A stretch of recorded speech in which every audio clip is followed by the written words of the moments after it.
All right, there we go. We should be live. Oh my gosh, Cameron's on time today. Welcome. Hello. Sorry we're a little late. I had to lay down. My back was bothering me. I got Paula her own cup tonight, right here. So if you see her drinking out of this one, you need to scold her in the chat. No. He gave me an empty cup and he poured like a mouthful of water into the empty cup. Yeah, she's got a cup. That's his solution. That is It's a solution. not a solution. It's a solution. That's not at all a solution. You knew you needed water. Did you change this? Change what? Camera? No, of course not yet. Okay. No, I've literally been out here for like 8 minutes. Well, you know. So I will turn off the autofocus again. And I'll move it roughly where it was yesterday. And there we go. Good enough. Perfect. So how you doing, Cameron? I hope you're having a good evening. Last night was eventful. Got to about 28 people in here. Saturday night. Yeah, tonight's Saturday. Correct. Yeah, yesterday was Friday. I know, I just said happy Saturday night. Oh, I thought you said it was Saturday. I was trying to be, whatever, conversational. Oh, something like that. Whatever you want to call it. So I am starting the inking process. I have a 0.1 millimeter, 0.3 millimeter, 0.5 millimeter, and 0.7 millimeter pen. So I'm going to look at a couple other maps quickly and see which lines people tend to do darker and which ones they tend to do thinner and wider. Yeah, there we go. That's what I need to focus on. And go from there. So it looks like people do the outline of the land the darkest, which makes sense. So I will start there. A Harry Potter campaign. What game system? Oh, that sounds interesting. I'm working on Cthulhu. He looks like... It looks like this so far. It has some wings. And then this is the head. And I'm trying to make it a little bit darker so it can match the wings a little bit more. Like the outside of the wings. Mm-hmm. So I'm going to darken it up a little bit because it's kind of light, which is cool, but also it needs to be darker. Gotcha. And I agree. Just like shading type of stuff, not like the whole thing's going to be darker. Right. Necessarily. But, it is. It is what it is. Something like that. So it should be good. Should work out well.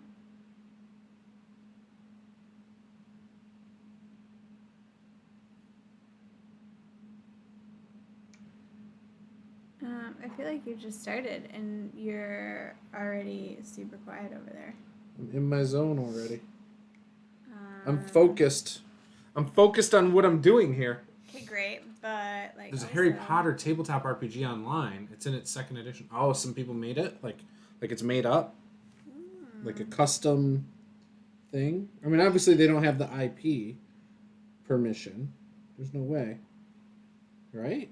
Or maybe they do. I guess. Why do you say there's no way? There's no way. I mean, it would be really expensive for something like that, I think. And I don't know if the hobby could justify it, Support that. Yeah. I mean, I'm sure Harry Potter fans would turn out in groves to purchase such a thing because it's Harry Potter, But would it justify the amount? You know what I'm saying? For a company to do that. I don't know.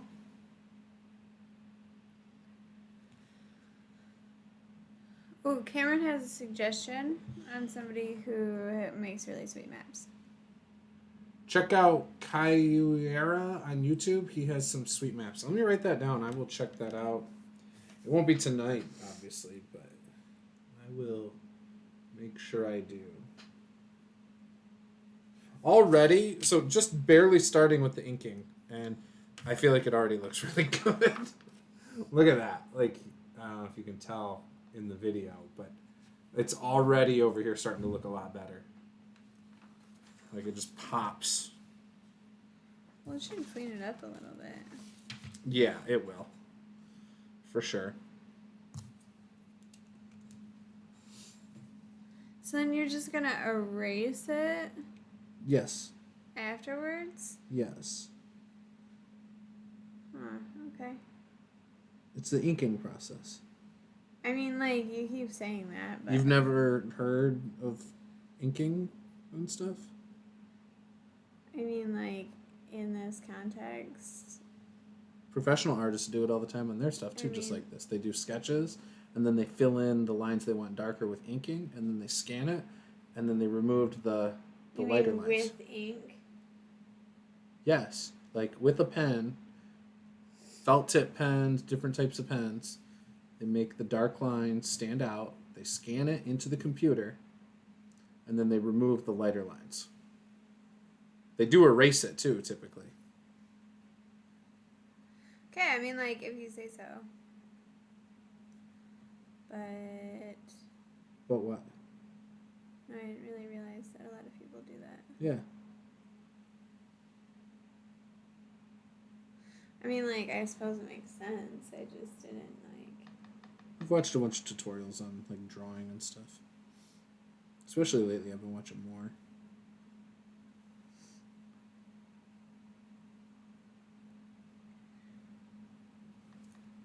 I mean, like, I'm not surprised by that. I like learning how things are done. Cameron said it looks great. Thank you, Cameron. He says you're doing good things. I think I am, too. He says you're amazing. I think so, too. Thank you, He Cameron. says he's never seen anything better. Cameron, you are awesome. I appreciate that.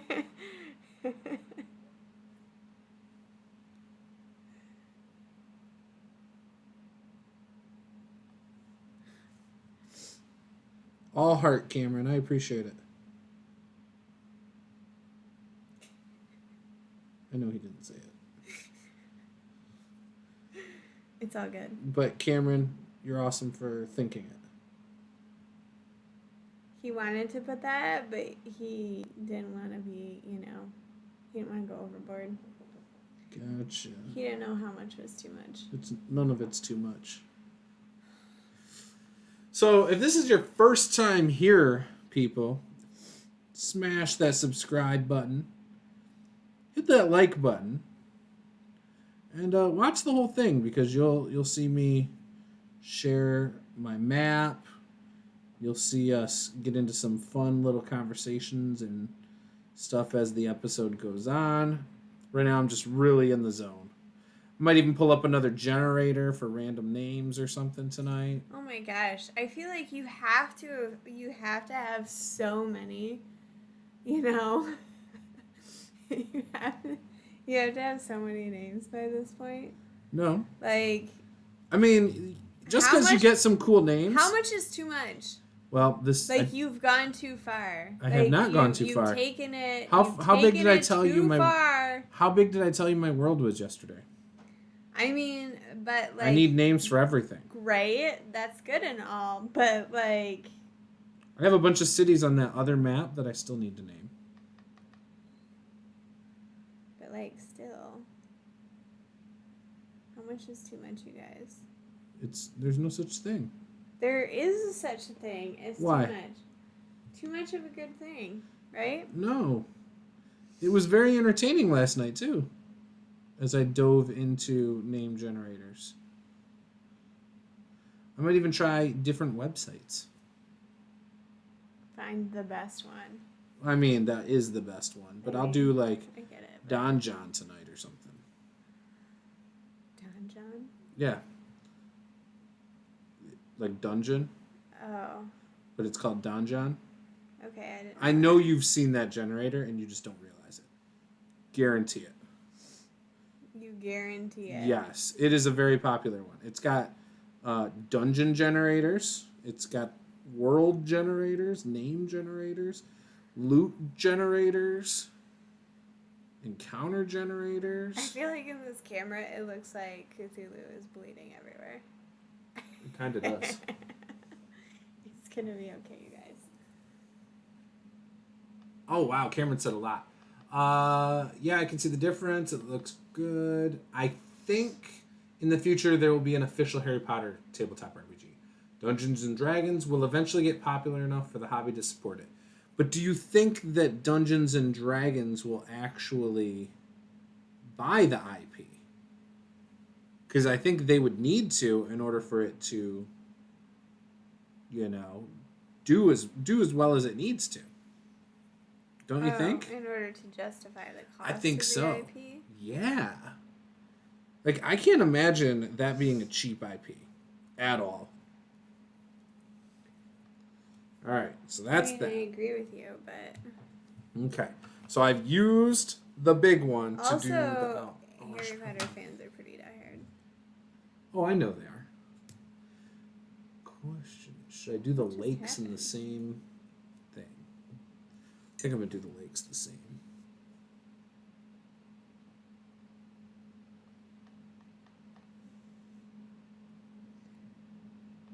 I mean, I'm just saying, Harry Potter fans kind of go overboard. I know they do. That's all I'm saying. I understand that. Most diehards of anything. Yes, but there's a lot. They go to rallies and stuff. Stop. There's a lot of diehard fans when it comes to Harry Potter. Oh, I know. I almost dated one. It was cool. Kind of crazy. Yeah, like, what were you even thinking there? My friend was engaged at the time to a diehard Harry Potter fan. Friend sounds like he needs help. Oh, don't worry. They got divorced. Oh, okay. I'm just kidding. I was just kidding. Her best friend was a diehard Harry Potter fan. By the way, nothing against Guess Harry what? Potter fans. She was a redhead.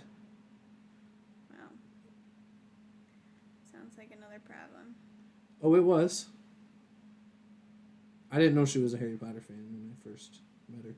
I met her at a concert. Yeah, I was mostly just joking about the Harry Potter fan thing. Well, yeah. Yeah, I got you. It's all good. It's all good. But yeah.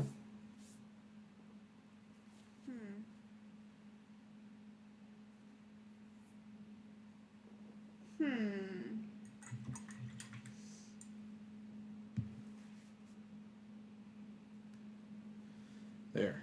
Those are the lakes. Is that all? That's not all of them. Okay, here's one. You're going quick. Who, me? Yeah, you already got all the lakes done? Almost. I mean, just the main outline. Yeah, but still, that's like super fast. You don't think that's fast? I feel like that went really quick. I don't know. I'm good at tracing. I don't know. Superior at tracing genes. I don't know if it's because of my genes, but... I mean, I'm not worrying about being perfect. Because right now, I can... When I erase it, it won't matter if it was perfect or not. You know? Right, yeah, I get that. But it'll work.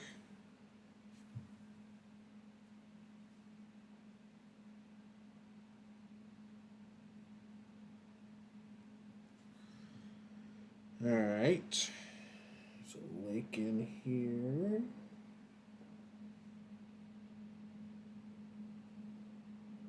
Okay, so what are we going to talk about tonight? This. What? I don't know. Mapping, inking. I had something in mind earlier. Oh, the game that you were going to print that I haven't looked at. You mean the one that I did print? Yeah, I haven't looked at it. I mean, I looked at it online the other day, but I mean, I haven't seen the printouts. We could talk about that. They're in my bag. We Did you read through it? So we were originally online. Oh, okay. We were originally gonna do this game with our kids tomorrow. And then we moved it to today, but the kids wanted to play outside all day. I mean, yeah. So like, you really can't say no to that, right? It was super It nice. probably wouldn't have worked out well today.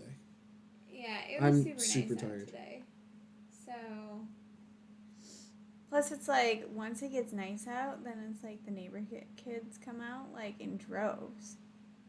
Yeah, there were a bunch of them out there. And it's been a while since like they've really come out and hung out with each other, and so the kids needed to go out and play with them. Yeah, it's kind of nice that they didn't stay inside and watch a bunch of TV all day. Yeah. Wow, I can't even tell if I hit a line or not with this thinner one. Oh, really? Yeah, it's thin. So we didn't get to play it, but it's supposed to be like it's a really simplified version of like an RPG game for kids. Yes. Basically, right? Who makes that game? So there's a Kickstarter right now for a novel called The Little Game Master. It's the second book in the series. You can get both of them on this Kickstarter. The guy is from Michigan. He lives really close to me, actually. And he's a big RPG nerd, just like me and us.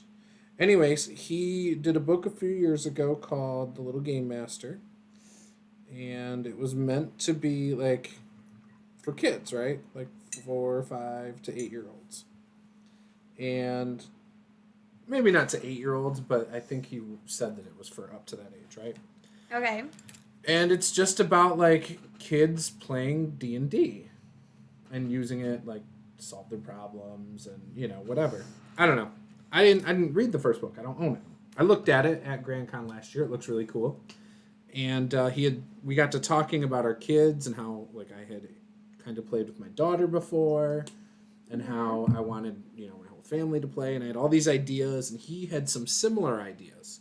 So he had asked me at the time, would you be interested if I ever sent something to you? I'm planning on doing this for my next Kickstarter for the second book that I'm working on. And I said, yeah, I'd be interested. And so anyways, he sent it to me. And it's really good. Like, I looked at it the other day. There were some things I suggested, but that I would probably do differently. But ultimately, it's really good. Like, the whole premise is, you know, the kids can pick a class or a character that's already done, pre-gen, and which are actually the characters in the books, I believe. And from there, they just role play. There's health. There's what they're good at. It's limited to a couple things they can do, which is good for, again, you're talking about 5 to 8-year-olds playing this game. And you can't kill a monster. So when you get rid of all the hearts of a monster, it runs away. Oh, okay. If the players get killed, Classic. they're not actually killed. They wake up in the nearest town having been saved by the civilians of the town. So there's no death. That's very D&D cartoon. You know, like the 80s cartoon. Yeah. That's totally basically what happens in that cartoon. Well, they don't, I think, ever die. No, but they don't ever kill anything either. That's true. They kind of scare things off. Everything just gets scared. Yeah. And it runs away. Yeah. Run away! Run away! Right? Yeah. I mean...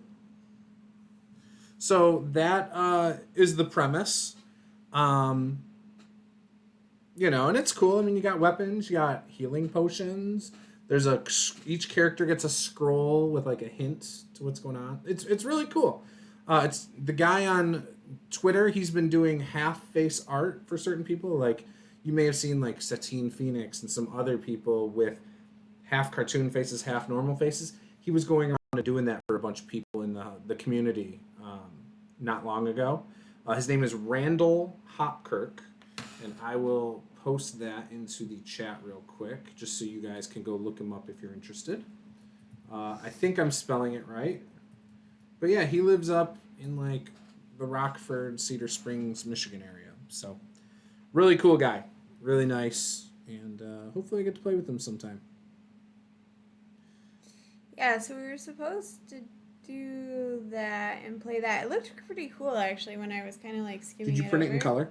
I did not. Oh, that would have been awesome. Yeah, sorry. We only have one printer at work that prints in color, and that would have been epic. I didn't necessarily want people to know that I was not printing work-related items. Well, you just do the 2 sheets and say, look, I'm just printing 2 things. For my kids. Yeah, I know, but it's like in a completely different area, the printer. Yeah. So I could always go and print it off at like Kinko's. It's 2 printings. It's pennies. Anyway. No big deal. I was just like. But yeah. Doing what I was doing. No worries. So. But yeah, no, it looks really good. It did look really cool though. I think it's well done. Like there were just a couple minor things that I like the character sheets for the kids are like literally no card size. Yeah, they're like it's like half a page. You just cut the page in half. Basically. No, I have like it's 2 full pages and I have like 8 characters on there. On 2 pages. Unless it printed bigger. No, it's 3 pages and there are like yeah, it's 2. There's 2 characters per page. Oh, okay. So it's half page size. Anyway, but it's kind of cool because each character has, you know, a picture that comes with them too, which I think is cool for kids. Whatever, you know. It's kind of nice. All right. Anyway, so maybe we'll play that tomorrow. We've got some other. We won't have plans time. Too. We're gonna be gone all day, and I'm gonna be so tired when that's done. If things go well, you know that. You know that. Yeah, we're going to this it won't political happen. rally thing, whatever. We'll tell you, we're going to Bernie Sanders. We're feeling the burn, and that's it. We're not going to get into politics on this, but, it's all good. It's going to be great. So that's what we're doing tomorrow, and... we vote on Tuesday here in Michigan, so... Yeah. know. So we'll see how it goes. But anyways, it'll be interesting. I'm looking forward to it.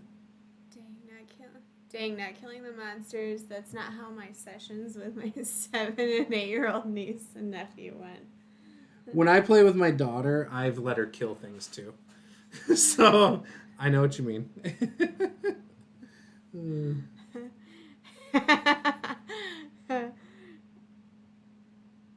So no worries.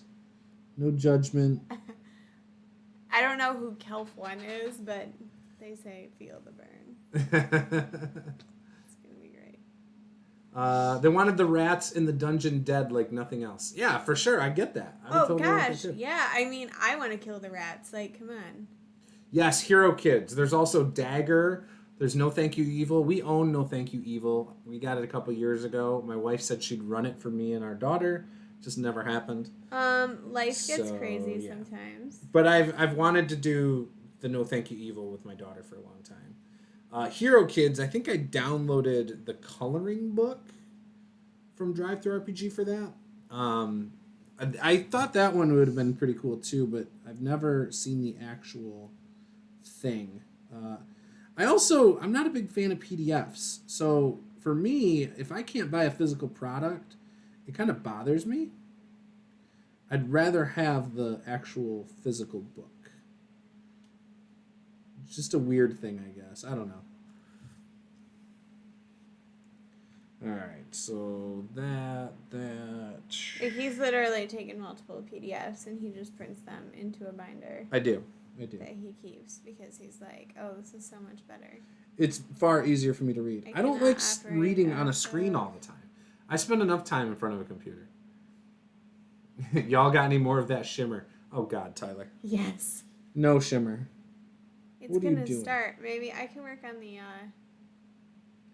Why do you got to come in here and stir the pot? I can work on the wings in a second. Although, I did think it was funny that all the people from Luke's stream when they came over were trying to teach me how to stir the pot. Like, hey, if you really want to get under his skin over there, this is what you gotta do. If you really want to bug him. Yeah, to which then you said that you don't get bothered in games a lot. Which is false. You're right, that is probably a little false. Extremely false. You always get bothered. I get bothered by certain things, yes. That is true. That is true.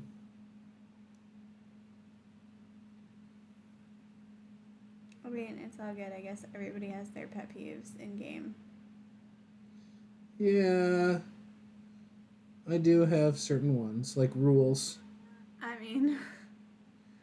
So I am a little weird about rules. If I feel like people don't know the rules, I try to let them know what the rules are.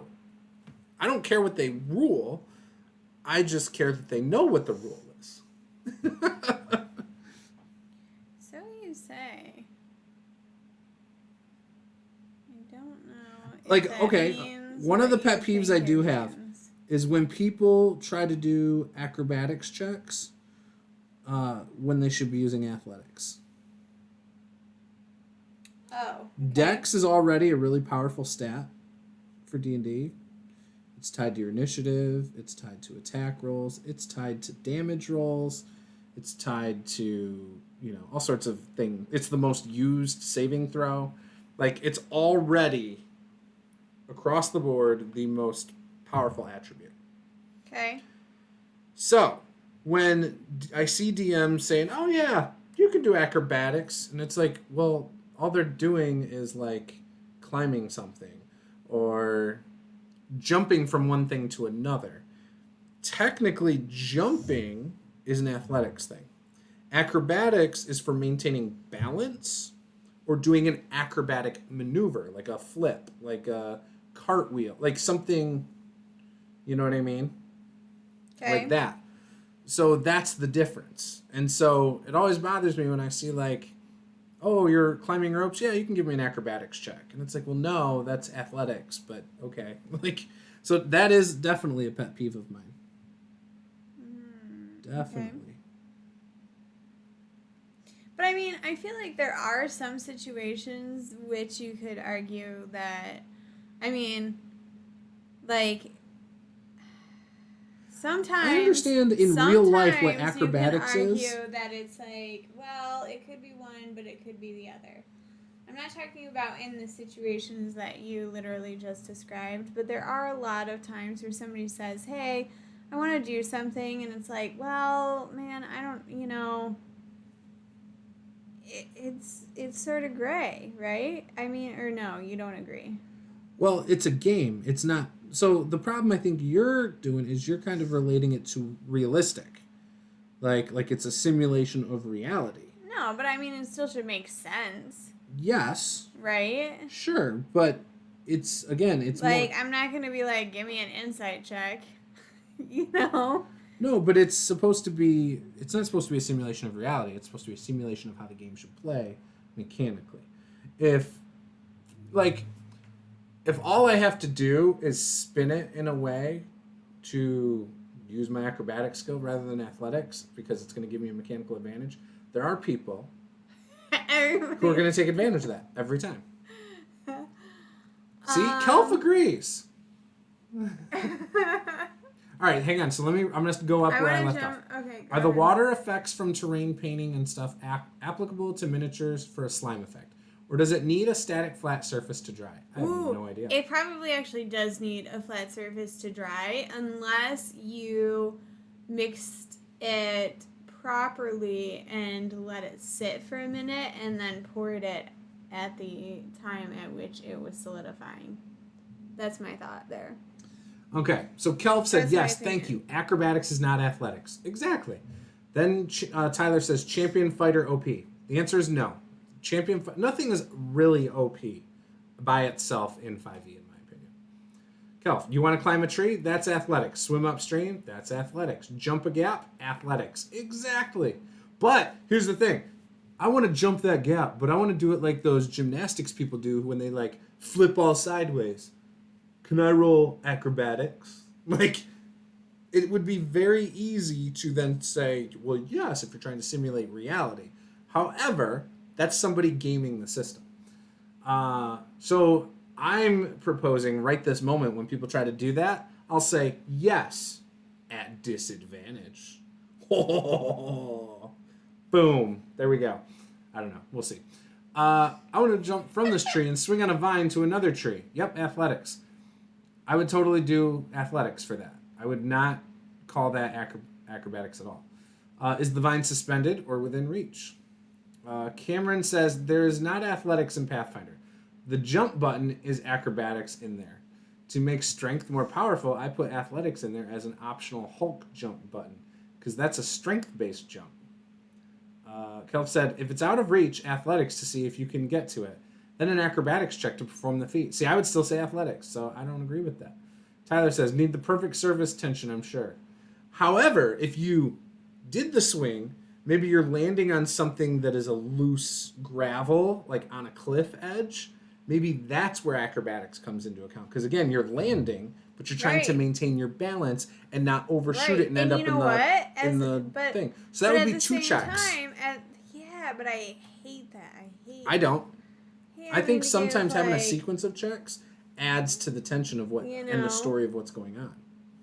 87 checks. Well, the rules aren't just there to be a check. Like, you got to use it narratively. That's the point. I know, I get it, and I know, but you just said that it doesn't have to make sense. It doesn't. So why do I need that check then? Right? Why do I need the extra checks? You don't. Why do I need so many checks? Why can't I just do one thing? Why can't I have you roll You can one do thing? whatever you want. Exactly. I can do whatever I want. My point is, when you're using checks, it should actually have meaning to it anyways. I get That's it. my point. You're just trying to be a pain in my butt. I don't do that. Yes, all the time. I never do stuff like that. I would never. Mm-hmm. You guys, ever. They know. They don't know. Oh, they do. They know nothing.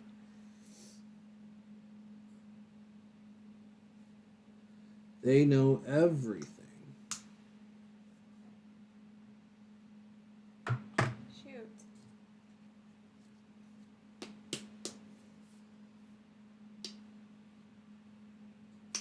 Does it look better than I'm like doubling up the line so you can actually see the river a little better? Yeah, I think it does. Okay. Because like this is what it looked like before, and I feel like looks a little more realistic. I don't know. What acrobats do is by definition acrobatics. LOL. Yes, that's what acrobats do. Right, landing on a tree branch means you're going to risk loose footing. Right, so if you swing from the rope, just the rope part itself is athletics. Landing on a tree branch, tight roping the damn tree branch without busting your nuts, that's acrobatics. That's 2 checks. Flips character sheet to reveal ballet dancer backstory. No, that's still athletics. All I know is I got to get these dishes done before the wife gets home. So do the dishes. Take your phone, set it next to there, watch us, do your dishes. That's what I do. Cameron says, I judge the difference between athletics and acrobatics as athletics is what buff athletes do, and acrobatics is what skinny athletes do. Yes, but that's fine. Do it how you want. But by the book, acrobatics is literally maintaining balance or doing an acrobatic maneuver. That's it. I get what Cameron's saying over there. I do too. I'm fine with that. I think that's a lot of times what I do because I'm just like, seems fine. It is what you do. It bothers you. It does. It bugs you, doesn't it? Sometimes. It makes you so mad. I get more mad when, like, for example, when you let Erica do the ritual spell as a paladin. That bothered me more. I didn't after the first time. I know. I didn't realize it the first time. I know. I wasn't mad. It just, that stuff typically bothers me because I'm like, because as soon as something is done incorrectly, my head goes straight there. Like, is that how that works? Like, I question it within myself then. Like, I start questioning, do I know what I'm talking about? And so for me, that I can't shake that out of my head until I verify it. And then he texts me during the game. I do, because I'm not trying to change the ruling. I'm just trying to make sure you know, and then like we can address it if you choose to later or not. Yeah, because that's not annoying. I can't help it. Otherwise, it's going to be in my head. It's going to drive me nuts. I cannot text you. I'm still going to tell you about it after the game. Like, I just can't help it. It's what I do. And it's not me trying to undermine you at all. It's just, it drives me nuts. Mm-hmm. It does. There's that.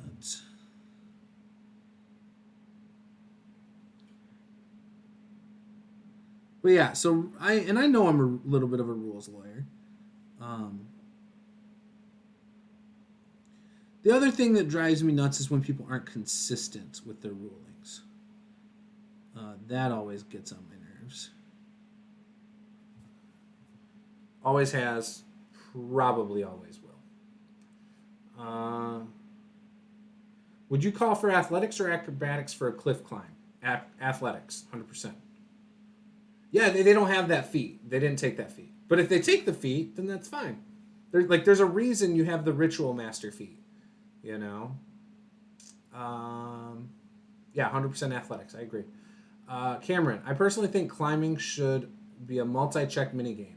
There's too much going on there to just be a single check or a falling scenario when spending the time to climb a cliff with patience. Right. And it doesn't even have to... That's valid. It doesn't even have to be that you fall. You're so, like, upset and intense into this that you're just like, I'm just biting my lip. My lip got in my way, my fat lip. Like, even failing an athletics check doesn't have to mean you fall. It could mean a whole series of things. Oh, I dropped my dagger. Or, there goes my water skin, I accidentally knocked it off. Like, it could have something negative happen without you falling to your death. You know? That's valid, too. I feel like a lot of people just, you failed, so... So that means you didn't make it. You couldn't do it. You weren't able to do it, you fell while you were doing it, right? They don't ever think of anything different. Right. Which is why I think it gets frustrating and why people say, like, oh, well, you can use something different because it's so predictable. Or lock picking. You know? Oh, I can't open the door then. I failed. Actually, no, you unlocked the door. However, in doing so, not only did you break your thieves' tools, but you made a lot of noise. And so the element of surprise is on you now as the monsters get first attack on you. Or, you know what I mean? You can do things to keep it going. Especially when it's like those designs in dungeons where you have to get into the room no matter what. Oh, that's obnoxious. Like, you have to... Well, I think it's fine, but you just need to know that a failed check does not mean they didn't get it open. I do think it's obnoxious if you have to get somewhere in order to do something, and it's just like you can't make it happen. And then the DMs, you can obviously tell that the DM's trying to help you get there now. I'm not. You know? That's why, as a DM, you need to prep for something like that. If you know in your design of a dungeon that they have to get through this, then you need to prepare what the failure means. That's what you need to do. Yeah, now, but people don't do that. Correct. A lot of people do not. There are some people. I do. If I know that there's one way through, I usually come up with a plan. Like, here's what I'm going to do if everything hits the fan. Yeah, the problem is you usually have a rogue with expertise, and they already have a 20 dex, and so using their thieves' tools that gives them advantage to pop it open, easy. Like, it's not hard at all. Yeah, it takes longer to climb. Exactly. And like Paul is familiar with the Star Wars game, failing does not mean you did not do what you wanted to do. It could be something else. Yeah, but I'm just That's saying. one of the things you liked about the Star Wars game. Yes, but I'm just saying most people don't play that way. I agree. The large majority of people, like, you tried to pick the lock, like, you didn't make it. Like, you just didn't. Right, I understand that. you know. I actually had a talk this week with a game designer who doesn't like 5e at all. He likes D&D as a game. He thinks that it's lacking in description on how to actually play it. And he was like, think about it. There is no built-in player agency. They don't tell you what it means to roll successfully or poorly. Like, they don't go into the details of how that actually works, right? Like, what does that actually look like? Right. And at first I was like, oh, whatever. Like, in my head, I'm like, you're kind of full of it a little. Like, I don't agree. But he had a lot of valid points. A lot of them. About this. And for example, I tend to do a lot of things in my games that are not in the rule book at all. I let players describe the NPC sometimes. Or, like I've asked my players in some of my online games, so this NPC, how do you know them? Like just putting them on the spot. You know? And then they've been like, blah, blah, blah. You know what I mean? Like that's not in there at all. Yeah, giving people some player agency. Yeah, it's huge. Or, where you're like, oh, yeah, guys, we should go over here. I have this friend or whatever, blah, blah, blah, who could help us out. And, right. You're just making stuff up, but it makes sense for it's your story. character, that your character would know somebody or whatever because it works with your background or something right. like that. Like, but that's just role-playing. Yes, but people don't do that. Correct. They don't all do it, but that's way better when you let your players roleplay. You've experienced it now. You agree. I mean, I do agree. So, anyways, the rules, I do get hung up on rules. However, I also think that I tend to run the game very loose. For example, when I have players who decide to jump off of the table in the middle of the room, I will make them make an athletics check. If they succeed, I give them extra damage on the attack. I do not usually punish them unless they roll a crit fail. That's the only time I will punish the athletics check for being creative. Yeah, I suppose you're right. You do that. Right. So, I think I run things pretty loose. Heroes Unlimited, I definitely run that loose. I do the rule of cool thing with most games, I think. But, yeah, I don't know. So, while I know I'm a rules lawyer, again, I just think I'm not the terrible rules lawyer that saying gets applied to, I think. While I know I annoy you with it, I think you get annoyed by a lot of things too. I think I get annoyed because a lot of times if I'm running a game and you're playing, I can't. Like, I do not feel like I can make a call to change a rule at all. But you can. But I can't because you'll correct me in front of the other players about that rule, and you've done it, like, you'll do it a couple times until I have to say, this is how I'm going to rule this. And that's a little obnoxious because I feel like you wouldn't argue with other people if it wasn't me. Remember when your brother ran 2nd edition? I totally did the same thing. Okay, well, I'm just saying. It just sucks because you don't feel like you get the ability to modify rules. And, so you talk a lot about, creating your own world and creating things in your world and creating and modifying rules or making new feats in your world. And how cool and how fun you think that is. I do think it's fun and cool. But then, But when have you done that? You don't always allow other people. That's not true. When have you done that? I'm just saying that I don't feel like I can run anything when you play. It's not by the book. So it just makes it tough. God, this Cthulhu is rough. There's so much open space. All right, what are people saying? Ad lib in that a local NPC has a key to the door for a side quest route. You could do that too. Kelf, I'm going to make some dancing puzzle with the title Succeed the Feat. Don't make something failable if you don't intend on figuring out what's going to happen if they fail. Yeah, 100% agree. The advancement of the adventure shouldn't rely on a single roll. I agree with that. And so if you're going to make it something like that, like, oh, you have to get through this door, make sure the fail still pops the door open. Or it alerts something on the other side that immediately opens the door. Or, something like that. The joys of voice to text. Tyler, the door opens in a small puff of toxic smoke. Take 2d6 poison damage. Yeah, you could do that too. Or something. The table Juno scenario would be a good place for one of those heroic dice. And I 100% agree with your rules consistency. I have a document saved in my computer for every homebrew rule we implement so we can maintain that consistency. Yeah, that's the other thing. So cool. We were just talking about that. For example, at the start of our Black Rocks game, I had every house rule I was planning on using in the one page, as well as the custom feats I was going to allow. I think I'm upfront, or I try to be upfront with all of the things that are outside of the rules that I'm going to do, right?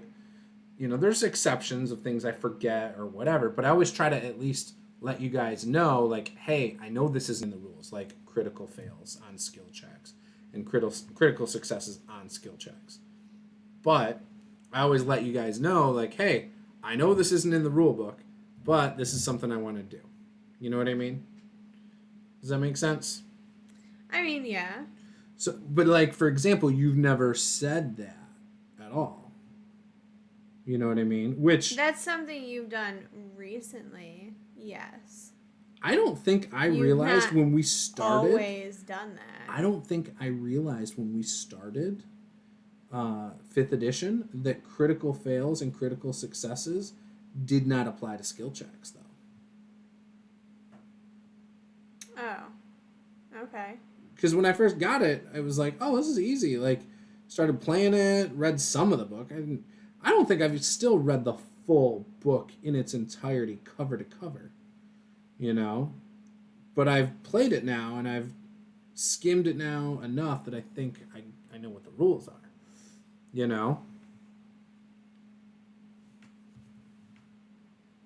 I read the DM's guide cover to cover. I actually didn't like that when I first got it. And then now going back through it, there's actually a lot that I like in that book.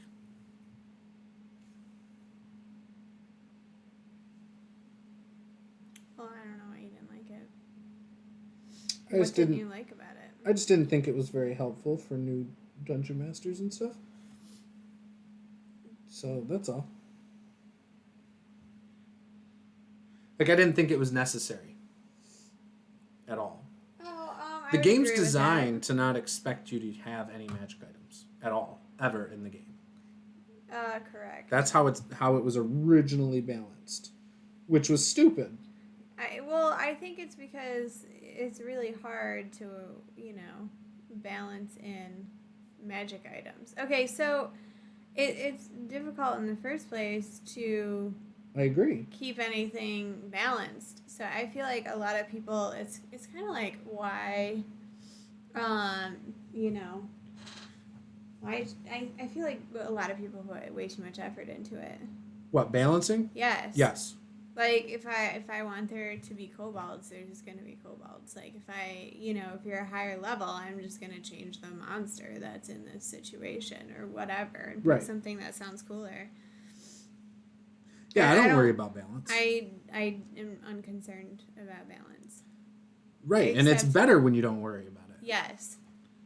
It's up to the players to figure out. Because then you can do what you want, right? And you kind of naturally evolve into more interesting characters anyway. Because you're like, oh, this would be way more fun to throw at them. But with that, just like we were just saying, I let all my players know I also don't balance.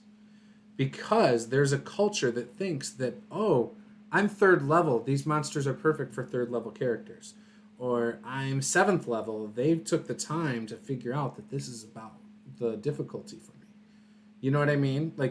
Even your brother. I don't think you've ever told me in a game, like before a game started, that you don't balance. We just talked about it in the Black Rack. We talked about it in Descent into Avernus, but that's different because I'm running a module. These are new games though. Yeah, but like prior to those games, like you never said. Yeah, I did. I have always, when we played the Elves game with Brian Young and my sister and them, I said, just so you guys know, I don't balance, like I don't use CR balancing. I've always told people that.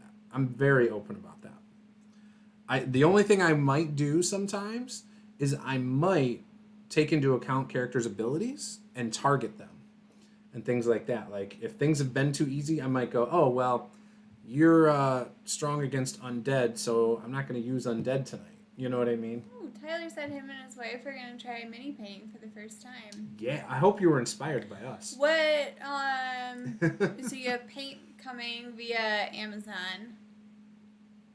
What kind of paint are you getting? Swap out stat blocks for more excitement. Yeah, I also reskin things. Like, I don't use the monster stats based out of the monster manual. Sometimes I do, but not always. I hear a lot that DC levels are pretty misleading at the moment. DC or CR? You talking about difficulty class, like on skill checks? It goes up to 30. I feel like most DMs, especially for low-level games, are sticking around that 10 to 15 mark. Yeah, I was going to say that's pretty common. And then I've got some things that are 20s in a lot of my games too. But it just depends. I suspect that most tabletop RPGs are with the assumption that people will end up changing it, especially the monsters. So I think they make a base for people to build on. D&D admitted they were wrong, and then they fixed it with Xanathar's Guide. But it still doesn't take in... They were wrong with what? Balancing difficulties of CRs. Mm-hmm. But they still don't take into account with that feats, magic items, and because allowing feats is an optional rule. Yeah, I would say not everybody, ends up picking feats and stuff like that, right? Right. Most people play with feats that I've played. I've never. Yes, but I've known one person who decided they will not use feats in their games, but they also are very concerned with that balance. Yeah, but so not everybody's going to pick a feat, though, even if you allow feats. Oh, yeah. I've had players who choose the attribute bonus it's like instead. that makes it more difficult, right? And that's why it doesn't take it into consideration, because you don't know, are they going to take the feat, are they going to take the attribute bump? Like, that makes a big difference in what your party is going to look like a lot of times. It depends. Because a lot of times feats are, right? They're situational. Yes. And is so the issue. It makes it hard to account for sometimes. In situations. Like if you're trying to just make a balanced game overall, it's really hard to account for something like that. Yeah, you can't. You can't accurately do that. Yeah. So I get that.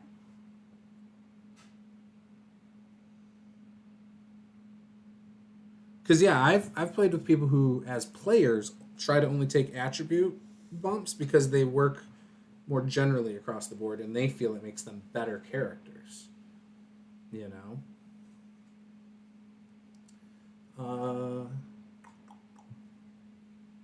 So running the game just from the book may not be the actual intended way to play.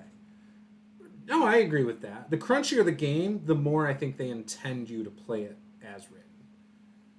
5e even tells you it's just a baseline. A group of 4 level 12s should not face off against 3 young dragons, an Abishai, 3 Afridi, and 4 dragonborns. Why not?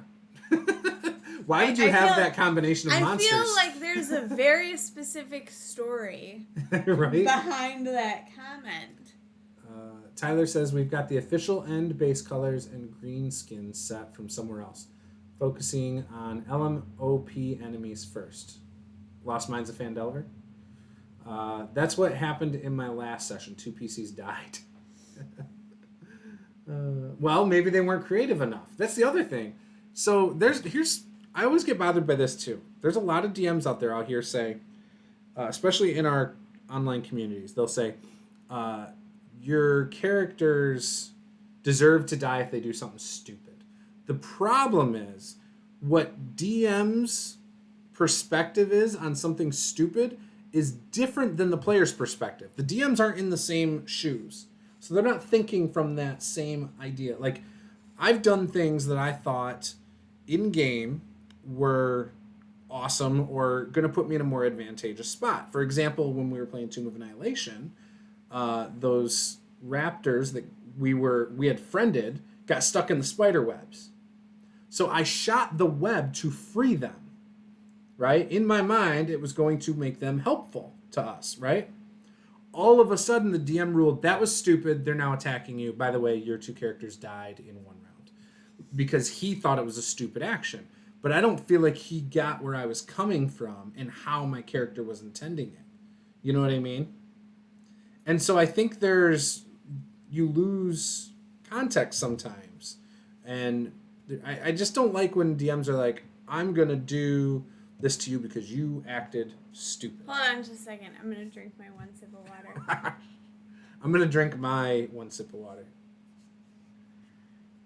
My 1 sip, and I'm allowed this entire session. Okay, continue on. Stupid DMs. Sorry, what? Oh, you're going to grant me another sip of water. That's just the backwash. Great. Thank you. My camera's frozen. I wonder how long that's been frozen. I don't know. It's a great... Deactivate. Activate. It's working now, right? Move. There you go. Okay. I have the opposite problem. All my encounters are too easy, but it may just be my player. He is really clever. Yeah, and, what we deem clever, again, might be clever, might be that we're a lax DM. Who cares? It's up to, again, interpretation. I've had players say some really dumb stuff that I've let slide and let it work in their favor to stop a fight and result in discussions. I've had players say some stupid stuff that I've said, yeah, they're not buying it, they're still attacking you. It's all up to how you want to run it. My DM is very sadistic and wants to challenge us, but never gives us an option to avoid combat or work out of combat. Ooh, that's kind of That's why I've always had to optimize my characters in order to get through it. I know the feeling. That game where we died in 1 turn pretty much from the Raptors, we were told it was going to be a heavy role-playing game, and yet it was not. And it was Tomb of Annihilation, and we felt like we should make a little bit tougher characters. I didn't optimize it all. You made a paladin because you knew that there was a lot of undead. Yeah, I optimized the heck out of it. Right, but I didn't. I just made a dwarf fighter.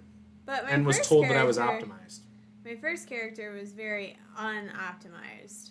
And so I think it made a stark difference that I went from a... Yeah, you were a sorcerer? A sorcerer with an armor class of 12. Right. And I was a dwarf warlock with strength as my primary stat. Yeah, to a paladin, And I went to a dwarf fighter champion. Yeah. And I was told that I was OP. Oh, yeah, but I was told the same thing. Yeah, we were both told that. Which wasn't true, but that's okay. I was just a paladin. That's why the old Spirit Fallout games were so fun. Charisma through everything like a boss. I don't think even Pathfinder, aka Mathfinder, was built to be played as is. They provide a ton, They provide a ton of customization rules and suggestions, but they also don't tell you how to balance it. Oh, I haven't. So, are you talking about first edition or second edition? Then he says, "I'll go with my player is really clever because it saves both our egos." Yeah, see, I think it's totally fine. Again, I try not to judge from that perspective because it's completely again up to how people want to run it, what they're gonna let slide basically, and again, it's up to the players in what they're going to try and fight and avoid, and so there's a lot to it. Yeah, but I think it's tough if you're, as a DM, you're never going to allow them the ability to avoid combat. That's rough. Yes. In my opinion. I agree. Because it's oh, come on.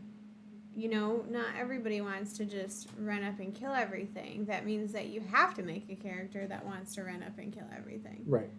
Right? Because that's all you can do. And that's sort of frustrating. Oh, they don't tell you how to balance it in first edition? I thought they did. Well, is it assuming the same way as 3.5 balancing? I bet you it is. I bet you it's literally the same way. But yeah, I don't know. I played it. I ran it. Well, I played it a couple times. I ran it a few times. I actually thought it was really simple to balance at low levels. I don't remember. I think I did the rule of. So I think the rule was assuming a 4-character party of first level, they should be able to handle 1 CR1 creature. I think that was the rule for that. That sounds correct. Because I think it was the same as 3.5. So, for example, I let you play it as an Azamar, and then you had an Oread, like, barbarian. So you had 2 characters in your party. And so what I did is I just divided it in half. I figured, 2 level 1 characters, that's a half CR. Remember? I think I threw, like, 2 skeletons at you or something the first time we played. You know? But yeah.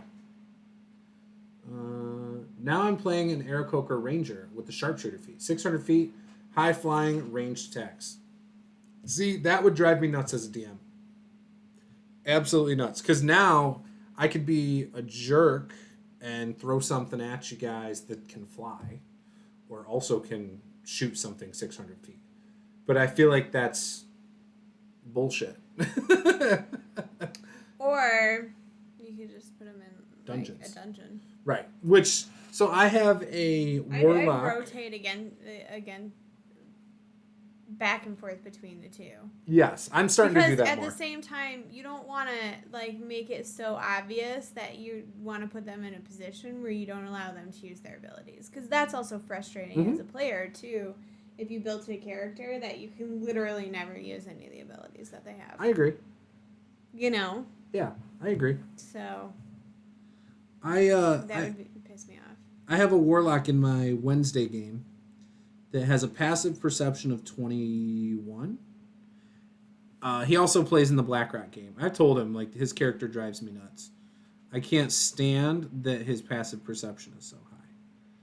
So, again, because I like to surprise my players. It's not because I'm trying to, like, haha, I killed you, or, you know what I mean? It's just, I feel like that's part of what makes the game fun. If you know everything that's coming, and you can't surprise them, you can't do something like a cursed item, you can't, like, it's just not as fun.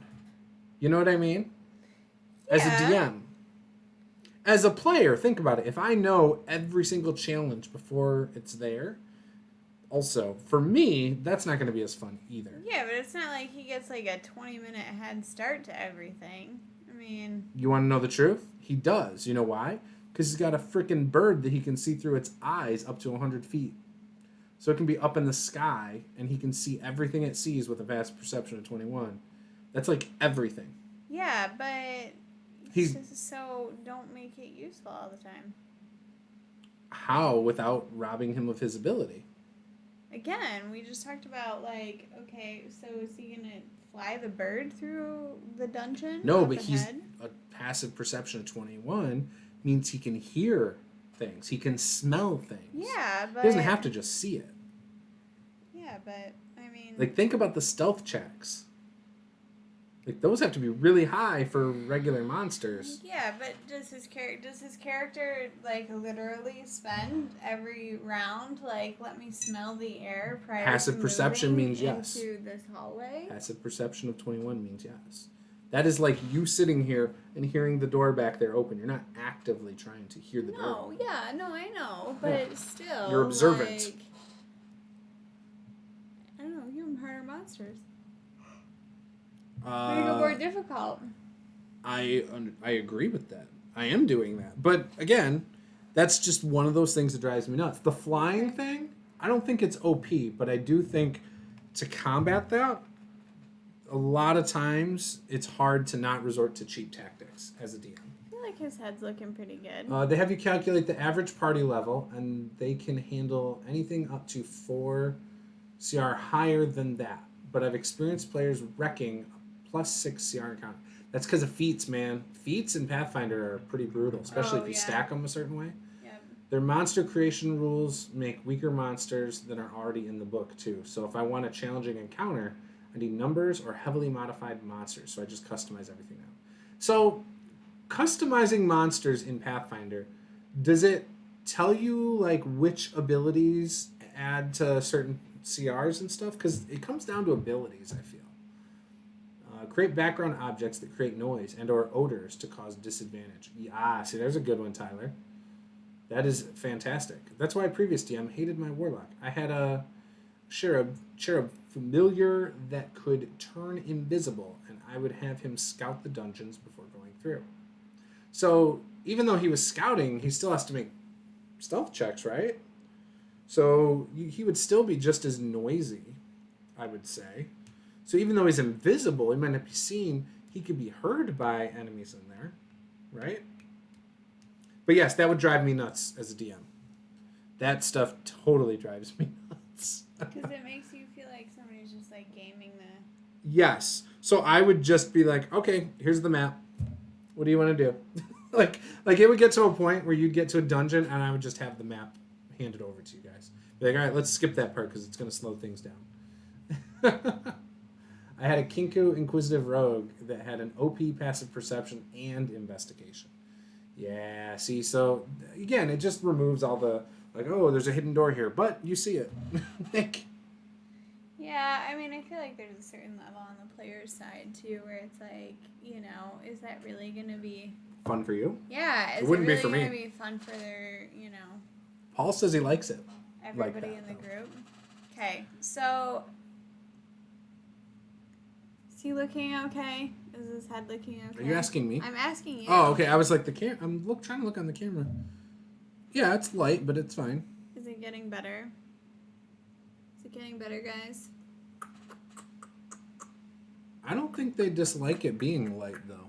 I kind of want his head to be light, and the rest of his body is gonna, like, his arms are gonna be a little bit darker. Like, I've already been painting. See, this is just a base color for his arms, but you see how they're a little bit darker. It's better if you hold it over here, isn't it? It's a bigger camera. The color is distorted on this Gotcha. So hang on, let me see if I can fix the the arms color. are going to be darker so that the body, like the center portion of his body, can then be lighter here. So hang on, hold it under the camera underneath again. Try it now. That's better. I just removed the filters. Yeah, so see, they're two different colors. That light color. This is a lot lighter. The head is a lot lighter than that. Yeah. So look, here's the arm. Anyway, point is the head looking okay? Arm's dark. Here, let me see the head. Here's the head compared to the arm. You see how much darker it is? So, darker, not as dark. Like, I just Light, don't... dark. Here, give me the arm back. I need the other arm. Just trying to decide, you know. Yeah, I think it's it fine. I think it's fine. It looks good. It'll be its own thing. It won't look like anyone else's. No info on the abilities. You just gotta wing it, because the rules they do have don't make any sense. Like, why would increasing the size and therefore target area of a monster make it +1 CR? Yeah, the size shouldn't do that. But the size should also make its armor class go down, typically. Like, so the way I view it, like a Tarrasque should be easy to hit. Like, I would make a Tarrasque extremely easy to hit armor class-wise, for example. But I would give it a crap ton of hit points. That's what I would do. Because you gotta, like, cut through the layers of skin before you ever get to something. To it. Yeah, rather than treating it more like, but it's thick skin, so let's make that armor. I was gonna say You might do a little bit of both. See, I feel like it would be thick skin because it is armor. Like, you know, your sword is not able to penetrate it unless you're gonna hit it really well. Maybe. You know? Yeah. Right? Like, sure. Because it's not just... The sound of his angel wings was how he died a number of times. Layering and wash will darken it up. So she doesn't... Actually, she was doing a lot of layering on the wings. The wings look awesome. Look at this. Those look great. Yeah. This side, I'm not as big a fan of with the veins. But I like the veins aren't done yet. The other side a lot. I know, I'm just showing them. Like, I'm trying to get... You're fine. My theory is, guys, so I've never painted something this big before. My theory is that if I get all the pieces, like, 70% done, then I can put them together and finish it together so the whole thing looks cohesive. Because that's what the one thing I'm concerned about is that when I paint the pieces independently, they're going to look, they're not going to match. So I need to get it like 70% done. So that's how the wings are, and that's how the head is, I think, is like 70% done.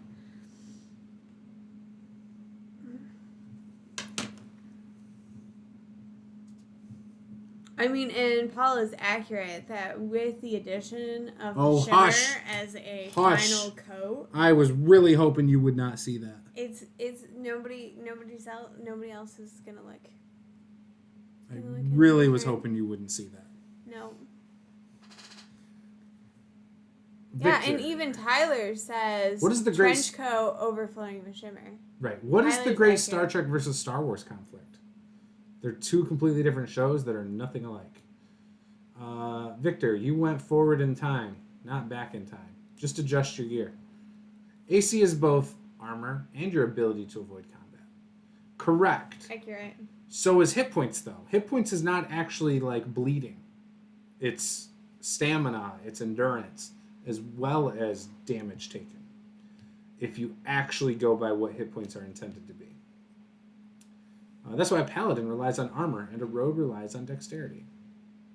Yeah, no, I get that.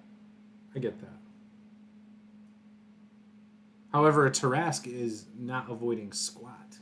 Yeah, but you still have to cut through. I understand. I get it. Right? Will Cthulhu be releasing sprinkle dust? Only when he farts. Oh, yes. That's exactly what he needs. Only when he farts. Alright. So, I'll show you guys my inking so far. I think it's coming along. It looks a little better. It's getting darker where I want it to. I did thick along the outside, the rivers, and some of the other stuff I'm starting to do with the really light one. So I did use the 0.7 millimeter. I'm now using the 0.1 millimeter for pretty much everything else.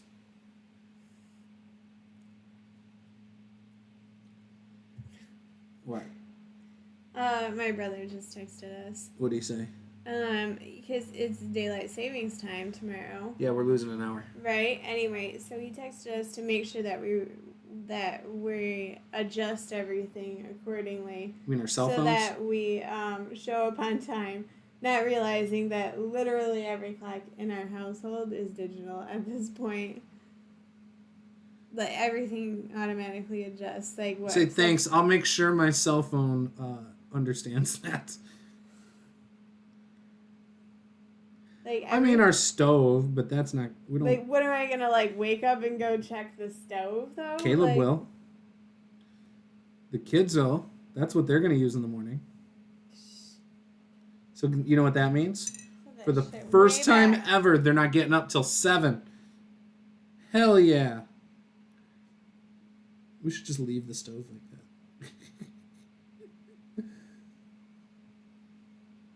No, because what would happen is I would see it on Monday and go into sheer panic mode. You know? I suppose.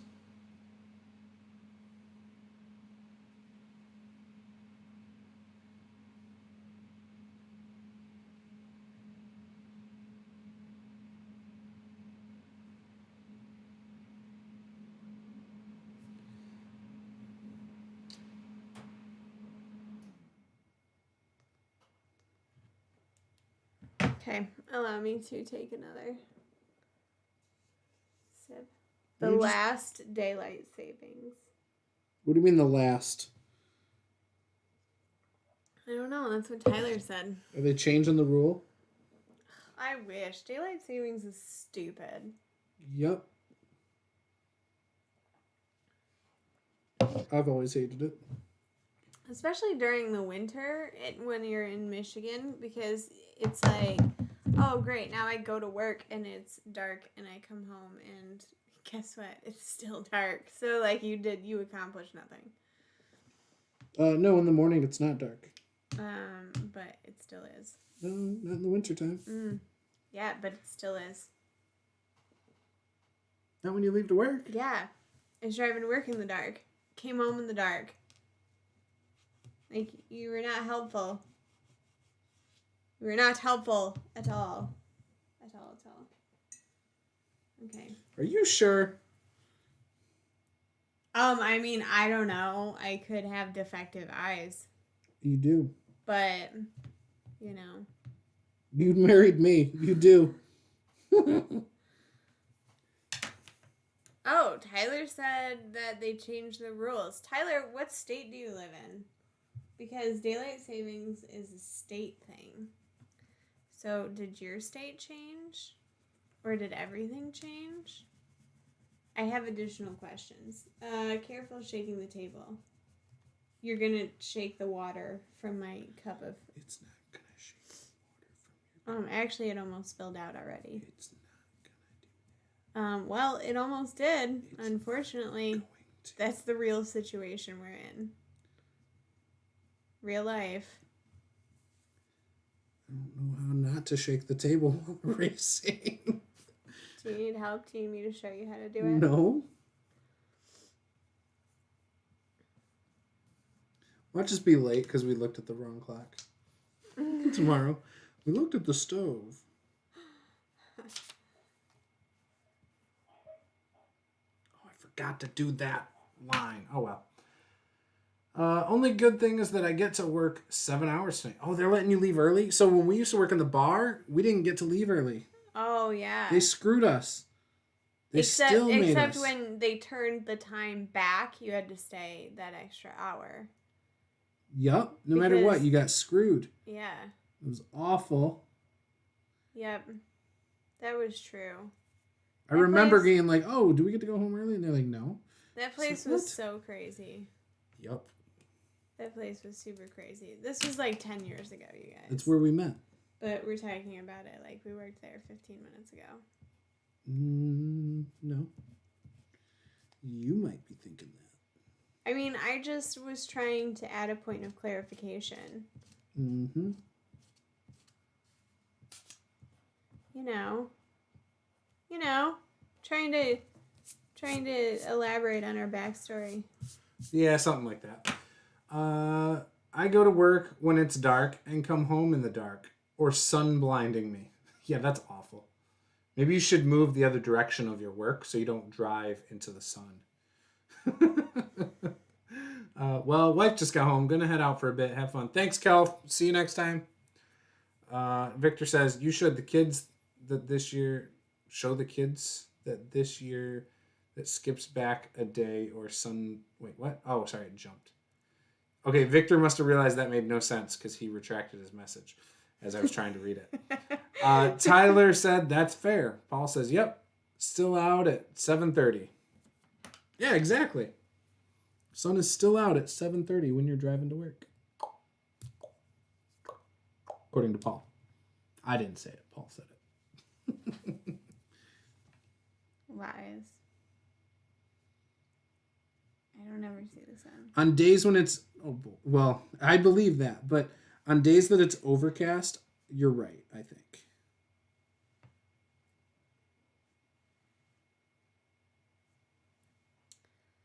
It's okay. It's whatever. Durgal Hole. Trust me, because I wear sunglasses if the sun's out. You wear sunglasses if it's cloudy. I mean, but I don't wear sunglasses on my way to work or on my way home during the winter. Basically ever. Like ever. But I basically die the rest of the year without sunglasses. Only have a 10-minute commute. Don't want to lose that. So move 10 minutes the opposite direction of your work. I get that, dude. A long commute sucks. And I say long commute as in anything over 20 minutes. Which is what we have now. Like the time it takes to travel there. Sorry. Some people judge distance in miles. No, most people refer to it as their time. I think it's a very, Most people are poor judges of distance, though. I mean, I get that because I'm most people. Right, because you were surprised when I was like spot on last night, saying, yeah, it's like 20 miles. And It's you're like 20 miles. And I was like, yeah, let me pull it up. Well, I don't know. And it was it's like just 19, but then if you pull it up in MapQuest, it says 20. All I could think about is like, somebody running a marathon, and it's like, oh gosh. That's the distance. It's so long. Like, why would you want to do that to yourself? I think I have so many follow-up questions. Well, ask Janelle why she doesn't run to your house next time. She wants to run marathon. She should just run over here. Yeah, like just practice by running to my house. Run along the expressway. And then I'll take you home. That's such a terrible idea. All right. So let's see if I erase this. So you can practice running your marathons because that's the situation my sister's in. Yeah, true. She has problems. She's a runner. That's what she's passionate about. She travels the world just to run in different places. Yeah, her goal is to run a marathon in every state. Isn't she getting close to that, though? Yeah, she's at like 30 out of 50. She runs like 2 a month. Yeah, and she's a pacer as well. Her foot. Yeah, all she's doing is robbing herself of running more marathons by being a pacer. Like, she could travel those weekends to a place that she hasn't been and just run a marathon. Yeah, I know. She could be done right now. She could achieve her goal and give up on running. Yeah. They actually did a whole article about her. Did they really? Yeah. Really? The Gazelle Girl Marathon. All right, so I'm going to try and read this again, Victor, but I can already tell you I don't understand. You should the kids this year. We skip ahead one day, and it is Monday. You should tell the kids this year we're skipping ahead one day, and it's Monday. Oh. You just missed out. Tell. So why? I don't understand why. I don't know. So they go to school. But there's nobody. They can't. Lily would stand on the corner all day long. My bus isn't here. It'll be there in a minute. It's coming, I swear. That makes us such bad parents. I feel like that would be... We're terrible people. Terrible.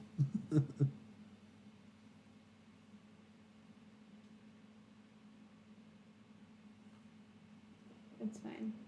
We don't have problems. Speak for yourself. We have lots of problems.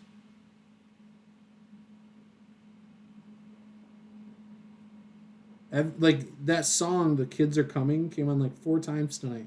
Every time Kate was like, Lily, the song's on. The song's on.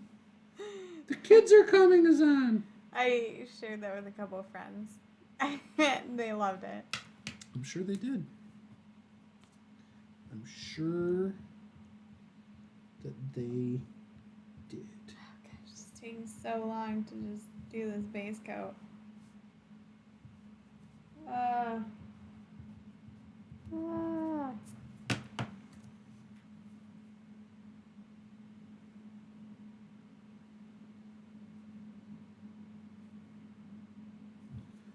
Yep, this is taking a long time too. I know. So now that we've covered daylight savings time. And house rules. And being a rules lawyer. So, Pathfinder. I actually think Pathfinder 2 looked like a really cool game from what I heard. Ooh, did anybody try it? After the playtest. I would love to check it out someday. Don't think I will, but I would love to. We haven't played Pathfinder in a while. We played first edition back in like... No, I've 2014. in a while. I know, I'm talking to them. Whatever. Back in like 2014 or something. Yeah. It was alright. The thing I liked about it was the character building. I really did enjoy the customization. Yep. That was the best part. Right. Is that it felt like, I mean, you had so many choices. Right. And sometimes it's like, oh gosh, what am I going to do now? Like, I really wish there was, this other weird Yeah, but thing I'm in not the a middle. perfectionist about that kind of stuff like you are. Like, I can be like, all right, like, I have a concept. Like, I know I want my character to be strong. I know I want him to dual wield and have the heaviest weapons possible. Boom.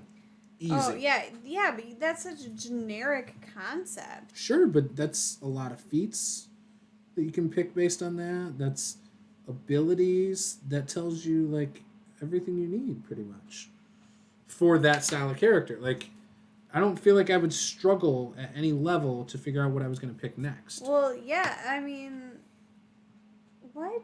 You wouldn't struggle at all trying to figure out what to pick next? First thing would be the dual wielding aspect. I want them to be strong and dual wield. But that's so generic. Like, if you there's more to the character, but the character has nothing to do with the build. If you want to make something more specific, that's like more tailored. Like what? Isn't it more difficult? No, not for me. You don't think so? I always struggle with what to do. Barbarian with the highest armor class possible. Halfling, dex-based. Like, take a resilient feat at some point, because, again, I'm focusing on defense. Like, I don't know. It's easy for me. I usually I have a really broad, general concept. I throw it out there, and then everything kind of stems around it.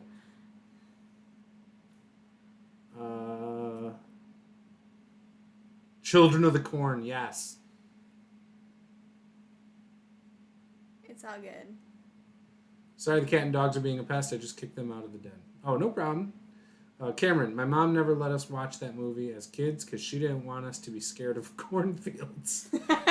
It didn't help. It made it worse. Meanwhile, in corn farming community. Paula, what is the name of your YouTube channel? Oh, there's like a half a video on my YouTube channel. There's more than that. There's like 15 maybe. It's like not worth checking out. From 2014. It's called Awkwardly Nerdy. It's like really not worth checking out though. It's called Awkwardly Nerdy. They're all like 5 years old. Yeah. And I haven't done it. It was me doing it. And just her on camera. Mm-hmm. But like there's her playing Dragon Age in the Yellow House. There's Is there? Me interviewing you where you're talking about your family game. Basically when we first got into 5e, and you can tell like you don't know the rules of 5e at that time at all. Like at the time she was only into rogues still. Like that was her go-to class. Like everything had like I want to play a rogue. A lot has changed in 5 years. It's all good. A lot has changed. It's all good. So to answer your question, Cameron, just don't even worry about it. Unless you really want to see. But you really don't want to see. I promise you. You might. You won't miss anything. You might want to see. You might. Okay. How's Cthulhu coming? This is painted. Oh, you're just doing the base? Well, I was just trying to do this base color because I have extra mixed up. And so I'm like, oh. You know, that makes sense. Sure. Because I have some of it already mixed up. So it's like, should just... Cameron subscribed to my YouTube channel. He's one of the 60 people. I know. Yeah, I have 60 subscribers. Thank you for the support. She doesn't know how to log into it. I don't either. We don't know. I tried to revive it recently, and I can't figure out the email. Do you know the email? I don't know. Well, you said you got onto your Twitch account from it. Oh, no, I made a Twitch account. Oh, okay. But not from that, then? No. Oh. I just used the same name. Oh. You know what? Because your Twitter's the same deal. Cameron, maybe for you, we'll try it. We'll try and We need to figure it get this out. figured out. I'm probably not going to do anything on it, though. We need to get her using Twitter. That's for sure. I will admit that outside of looking at what other people paint online, like just the pictures, and I am pretty active in some women's D&D groups. I don't really do a whole lot in the D&D community Yet. online. I tried to like post stuff before or whatever. Questionable responses to those questions. So typically if I, am looking for information about something or whatever, I usually end up going to some of the women's groups. Sorry guys, but they're just way nicer. They're like way helpful about things. Like you post one question and everybody is like, oh, I got you. And like they help you out so much. Like you kind of I've posted the same questions in the other generic groups and people are like, this is so stupid. How come you can't figure this out? And I'm like, gosh, it was just supposed to be like, oh, help me with this idea because I'm not sure which direction to go. And they're like, this is the dumbest thing ever. They don't do that in the other group. Sorry. So it's tough sometimes. Right? Sometimes. No? I don't know. Sometimes I don't experience it. Those people are rough. There are some real jerks in some of the D&D groups, yes. Yeah. That's That's why there are groups that are literally just for women. No Twitter. Twitter bad. Bad juju on Twitter. No, it's only bad juju if you follow stuff other than RPG stuff. So my Twitter is actually really good. Like occasionally I'll see politics, and if that's all I see the person post, I will unfollow them. That's it. I keep it RPG only. I have 3 Twitters. I have wrestling, I have sports, and I have RPGs. And I keep those clean of all the bullshit. Facebook has my bullshit. Facebook personal, and I get sucked into it very easy. Yeah, so if you really want to know how he feels about something, Oh Facebook. my gosh. No, you don't want to do it. Just follow my pages on Facebook and you don't have to worry about it. So people that friend request me on Facebook, here we go, I'm going to go into one of my pet peeves. People who friend request me on Facebook and then within 10 minutes send me an invite to their podcast or whatever the hell they're doing without ever talking to me drive me nuts. So, one, I know a lot of people by their screen names. I don't know a lot of you by your real names. So if you ever friend request me, at least send me a message saying what your screen name was before you send me an invite to a page or a group. But if you just want to friend request me and whatever, like that's fine. But don't send me an invite to a page until I know who the hell you are. That's it. That's a huge pet peeve of mine. Tyler said, that's okay. I also like women more than men. Paul says, so the opposite of mother groups. There's dad groups too. In fact, there's tabletop dads. I like that group. It's hard out there for a pimp. That's why I typically have more female friends than male friends. That's how I was in high school. Now I'm the opposite. Paul says, premium snaps. Where? No, we need Miss Misty back here. Gosh. Misty. We missed our opportunity last night, I feel. We could have got some premium snaps. I'm really bummed that we did not get our premium snaps. Did you get the premium snaps, Paula? You know what? You had an opportunity and you missed out on it. Sorry. I'm very disappointed. Miss Misty just sounds like a stripper name. That's the idea, I think. It's Oh, okay. well, People you know were what? calling it Misty Step, I just, like the D&D ability. were they really? Yeah, I remember because I had to correct them and say, nope. Nope.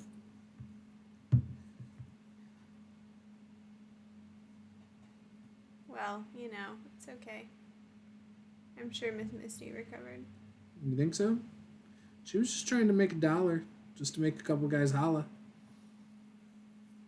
Holla. Missy be stepping down. She's the hottest round. She got them premium snaps. Woohoo! God, you're so dumb. You best come on now. All right. Tyler has a bag of money for her. Victor says Victor Snyder is my real name. Okay, cool. Well, when you friend request me on Facebook, make sure I know that Victor Snyder is Victor Snyder here. No, I'm just kidding. Already a member of that group. All the father groups have been helpful. I am not a member of a lot of them. I think there's 2 that I know of. Dad groups. The thing that's cool is they share like games that are for kids and things like that. You're gonna shake the water. I understand. I feel myself doing it too. I'm trying not to. I'm trying to see which parts I missed on my mountains up here. Okay. I'm also in the process of correcting the mountains as I do it to make them look better. And I think I did a decent job of that. See, those mountains look better now.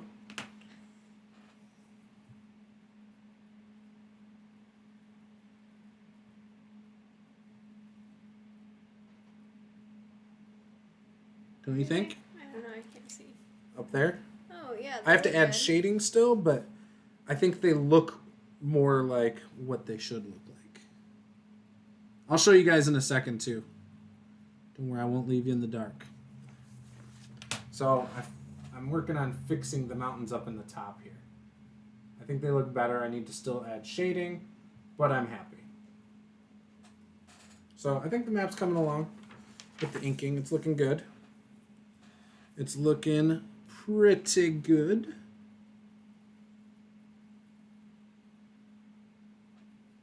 Gosh, I just feel like I'm all up in Cthulhu's business now. Are you painting his... Oh, yeah, you are painting his Sasquatch.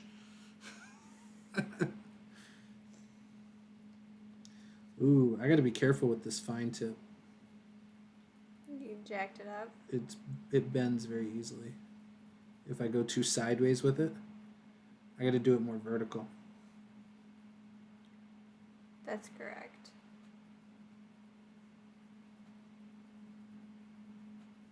What kind of pens are those? Are they Stadler? Yes. Okay.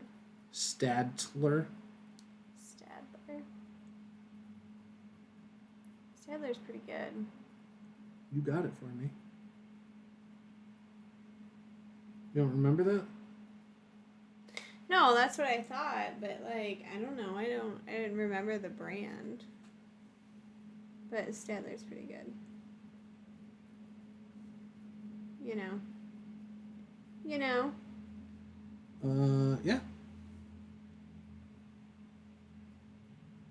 I mean, I don't know anything about this stuff. Stadler's very fine art.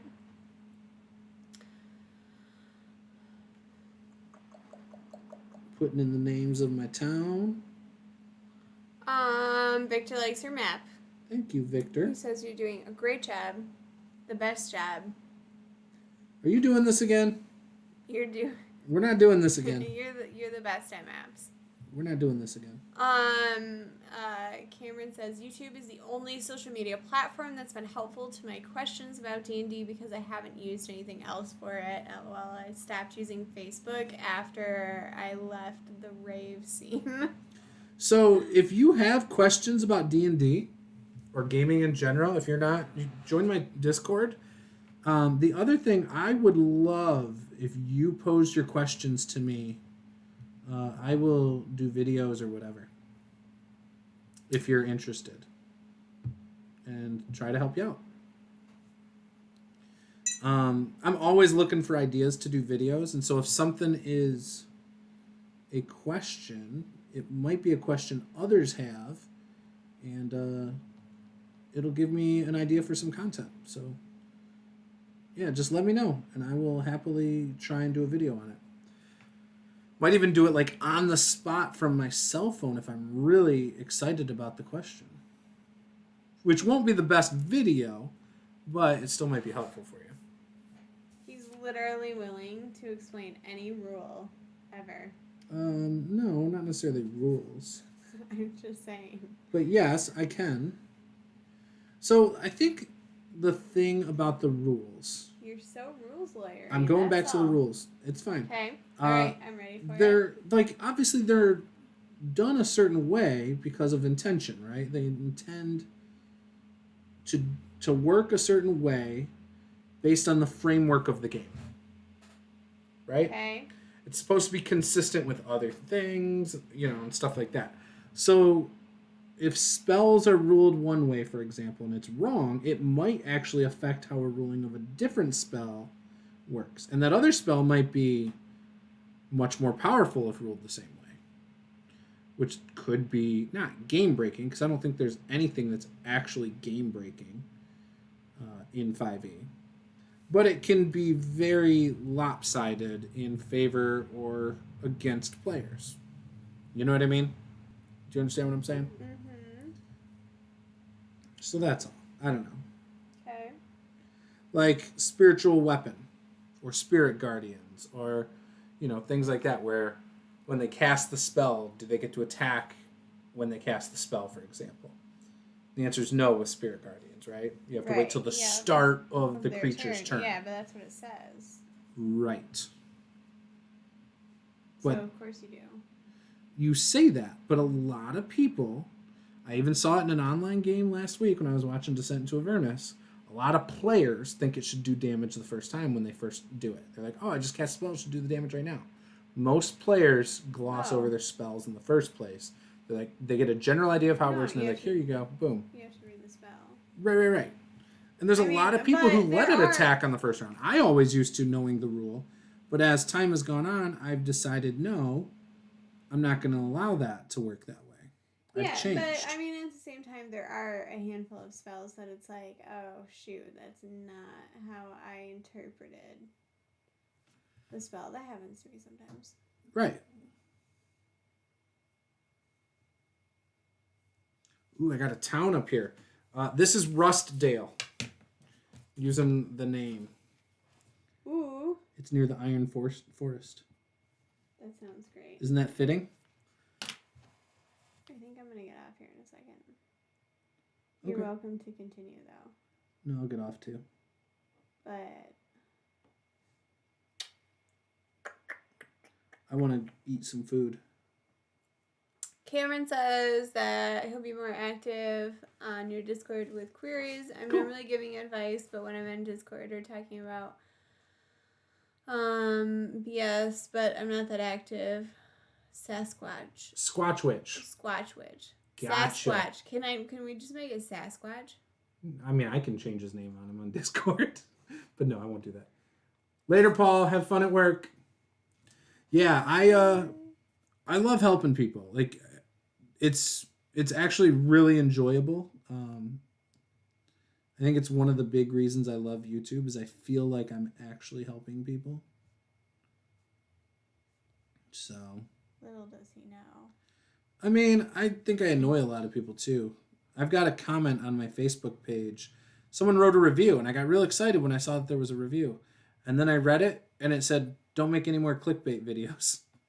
And it was because I did the Spirit Guardians is breaking your game video. And I shared it in a couple D&D groups. Oh, yeah, and people lost their minds. Yeah, he's one of them. So, yeah. It was funny, though. I didn't care. I wear it like a badge of honor, actually.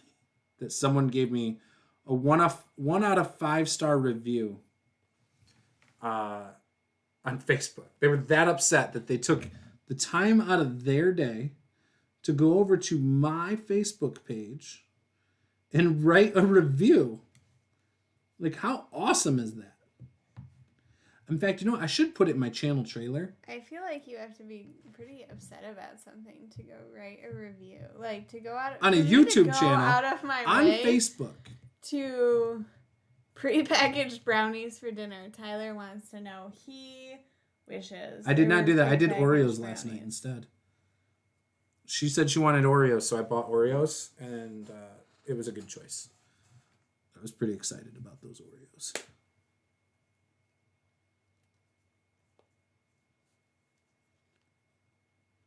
So, try and see if I can put him together-ish a little bit. And we will have pictures of our work up on the Discord afterwards. We always do it. The Discord. That's exactly what it's Well, called. I always do it. Yeah, the Discord. The Discord. We've got a miniature painting section, and I try to put my maps in the world building section. I've also been trying to put prompts in there to inspire people for their own worlds. So yeah, there is that. I'll try and put this Cthulhu together. Go for it.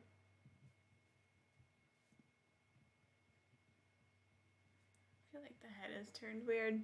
It is turned Weird. It's weird. It is.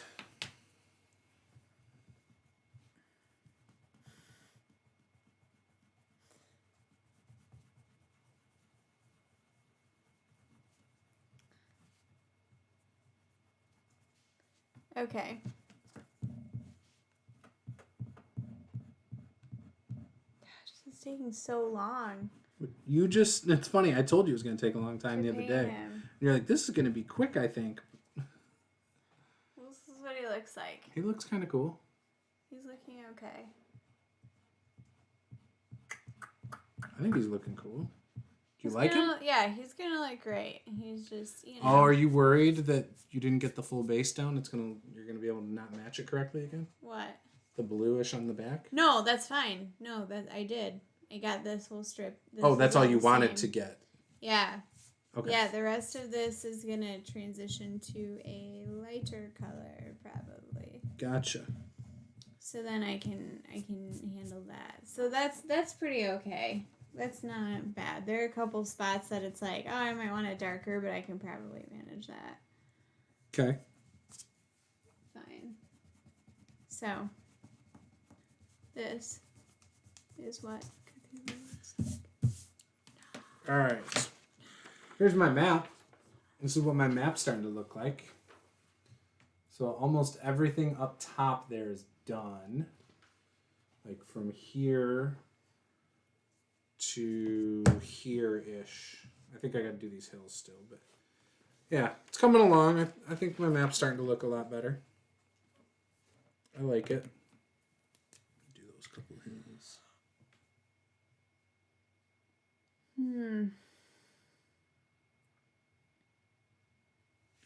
Do these ruins. Cthulhu might need some yellow. What? Yeah, he might need some yellow Why? to like make it not look like crap.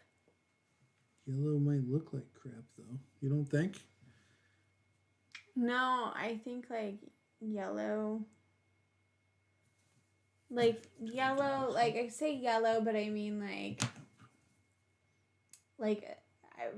just mean like a yellowy beige color. That's what I really mean. Okay. Like if you take mustard yellow and you mix just a little bit in with a larger amount of beige, Okay. the resulting color is going to be the color I'm going to need to use. Make sense? Sure. Cool. You ready? Oh, You good with that? yeah. Sounds great.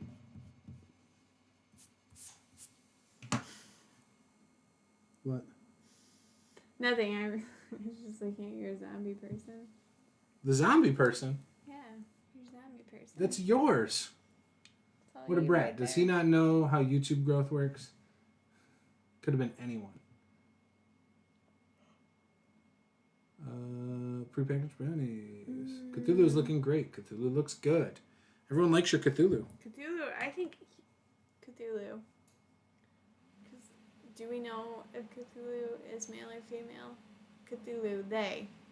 We'll just say they. He's a god, They look great. which means he's not a girl, right? Well, but sort of, I mean, is Wouldn't that be a God- goddess? I mean, yeah, but they don't in a lot of context, I don't know that God necessarily defines gender. You don't think so? Yeah, I don't know. I mean, I'm wrong about that word, but I don't know if there's a specific gender that's necessarily indicated there. Okay. But it is what it is. Okay, I'm done. How's my map look? I'm going inside. Does it look Looks alright? great. I mean, I pretty much did. Everything looks great. I think my camera froze.